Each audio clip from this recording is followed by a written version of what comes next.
પ્રજાસત્તાક દિવસ 2025ની ઉજવણી બાબતે નીચેના પૈકી કયા વિધાનો સાચા છે? મલેશિયાના વડાપ્રધાન પ્રજાસત્તાક દિવસની પરેડના મુખ્ય અતિથિ તરીકે હાજર રહ્યા હતા. આ વર્ષના ટેબ્લોની મુખ્ય વિષય વસ્તુ સ્વર્ણિમ ભારત વિરાસત ઓર વિકાસ હતી. ઉત્તર પ્રદેશના મહાકુંભના ટેબ્લોએ પ્રથમ સ્થાન મેળવ્યું હતું. દોસ્તો, આ જ પ્રકારના પ્રશ્નો પરીક્ષામાં પૂછાતા હોય છે. પ્રજાસત્તાક દિવસની ઉજવણી થાય ને ત્યાર પછી એકાદ બે પરીક્ષાઓમાં એની થીમ હોય, મુખ્ય અતિથિ હોય વગેરે એને લઈને સવાલ પૂછાય અને ટેબ્લોને લઈને અચૂકથી સવાલ પૂછાય. ટેબ્લોનો મતલબ થાય અલગ અલગ રાજ્ય તરફથી પોતાની વિરાસત હોય, પોતાનો વારસો હોય, પોતાની જાણીતી બાબતો હોય ત્યાં જે રજૂ કરે પરેડની અંદર એને આપણે ટેબ્લો કહેતા હોઈએ. તો આ તો 2025નો સવાલ છે, જેમાં જે પહેલું વાક્ય લખ્યું ને એ ખોટું છે, કેમ કે મલેશિયાના વડાપ્રધાનને નહોતા બોલાવ્યા, ઇન્ડોનેશિયાના રાષ્ટ્રપતિને બોલાવ્યા હતા, પ્રબોવો સુબિયન્તો.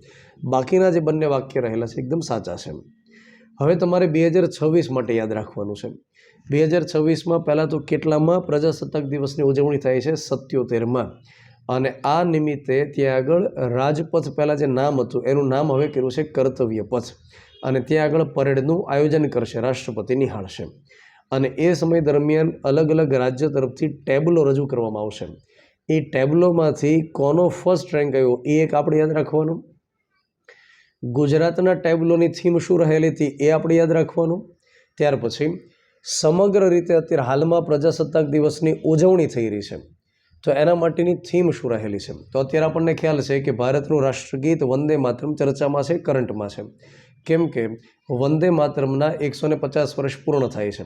તો આ વખતેની થીમ રહેલી છે 150 years ઓફ વંદે માતરમ, એટલે કે વંદે માતરમના 150 વર્ષ.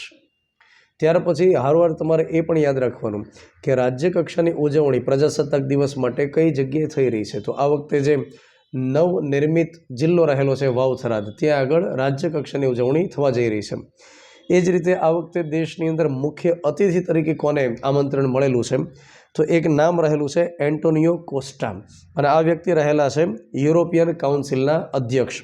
ત્યાર પછી એક અન્ય અતિથિ રહેલા છે ઉર્સુલા વોન ડેર લાયન કરીને એક વ્યક્તિ છે, ઉર્સુલા વોન ડેર લાયન, અને આ વ્યક્તિ યુરોપિયન કમિશનના અધ્યક્ષ રહેલા છે.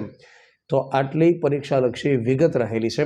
તમે ખાસમ ખાસ આ વિગતને યાદ રાખજો, તમારા મિત્રો સુધી શેર કરજો, અને પરીક્ષામાં પૂછાય તો મને યાદ કરજો. નહીં પૂછાય તો યાદ કરવાના છો તમે. Thank you.